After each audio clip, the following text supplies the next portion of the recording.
The highway cut through the heart of a dying Texas town like a jagged scar, its edges lined with abandoned motels, burnt-out gas stations, and the scent of rot baked deep into the earth. A rusted sign swung lazily in the wind, creaking a warning to anyone foolish enough to pass. But 5 college friends on a road trip, Mia, Blake, Sarah, Tyler, and Dean, weren't the kind of people who listened to warnings. The August sun blazed overhead, turning the blacktop into a shimmering river of heat.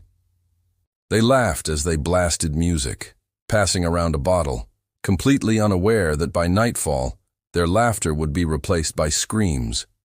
Their van sputtered to a stop just outside a decaying farmhouse, the kind of place that looked frozen in time. Rotting wood, shattered windows, a front porch sinking like a dying man's chest. Perfect, Blake muttered. Middle of nowhere, no signal, no gas station in sight. We're screwed. Dean pointed toward a barely visible dirt road that disappeared into the trees. Maybe there's a house down there. Somebody's got to have a phone. The road was silent except for cicadas buzzing like saw blades. As they approached the house, the stench hit them, a rancid blend of rotting meat and something sweet, sickly. Flies swarmed the porch like a living cloud. Sarah gagged, covering her mouth. "This place is a slaughterhouse," she whispered. But Mia, ever the bold one, stepped forward. "We just need help. Let's knock." The door creaked open on its own. Inside, it was colder than outside, unnaturally so. Animal bones hung from the ceiling on hooks, clattering softly like wind chimes made of death. Furniture was draped in faded sheets, stained with something dark. On a nearby table sat what looked like a pig's head, but when Mia leaned closer, she realized the teeth were human. A chill clawed up her spine. "This isn't right," she breathed. Blake, impatient, pushed deeper into the house. "Hello?" he shouted. "Anyone here?" His voice echoed back through the walls, hollow and empty. Then came a sound. A slow, deliberate dragging, like steel on concrete. They froze. Out of the shadows lumbered a figure too massive to be real. He wore a butcher's apron soaked in old blood, a mask crudely stitched from human skin, and in his hand, a roaring chainsaw coughed to life. The man didn't speak. He didn't have to. The chainsaw screamed. Blake didn't even get the chance to. The blade ripped through him from shoulder to waist in one brutal stroke, spraying the walls with a crimson arc. His body fell in 2 jagged halves on the floor, his entrails spilling like a burst sack. Sarah shrieked as warm blood splattered across her face. Tyler pulled her toward the door, but Leatherface moved with horrifying speed, blocking the exit with the saw still dripping. Tyler tackled Leatherface, but the killer slammed the chainsaw down, catching Tyler's arm. Bone cracked like dry wood. Tyler's scream tore through the house as his arm dangled by shredded muscle. Leatherface grabbed him by the throat with one hand and lifted him like a doll, then rammed a meat hook through his back and hung him on it like a slab of beef. The sound of his choking gurgles filled the room. Mia and Sarah ran, tripping over blood-slick floors, bursting through a door that led to a basement stairwell. It smelled worse down here, like something long dead. In the dim light of a single hanging bulb, they saw why. Human bodies, skinned and gutted, hung from hooks in neat rows. Some were missing limbs, others still twitched faintly. The walls were decorated with bones.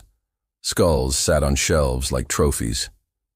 And in the corner, a half-decayed corpse was strapped to a chair, its jaw hanging open in a silent scream. "God, we have to get out," Sarah whispered, trembling. But before Mia could answer, a hand shot out from under a pile of limbs, grabbing Sarah's ankle. It was a man, skin peeling, eyes wide with madness. "Run!" he rasped. "He never lets them out." The basement door slammed shut above them. The chainsaw roared again. Leatherface descended the stairs, the buzzing blade dripping fresh blood. Sarah bolted toward a side door, but he caught her by the hair and yanked her back so hard her scalp tore open. Her scream was shrill, desperate. He dragged her toward a blood-stained table, strapping her down with rusted leather belts. Mia tried to fight, clawing at his back, but he swung the chainsaw in a wide arc, nearly splitting her face. She dove behind a shelf of bones, heart hammering. Leatherface leaned over Sarah, his stitched mask expressionless. The saw bit into her abdomen with a wet, grinding sound. Her scream broke into a high-pitched wail as blood and organs spilled out onto the table.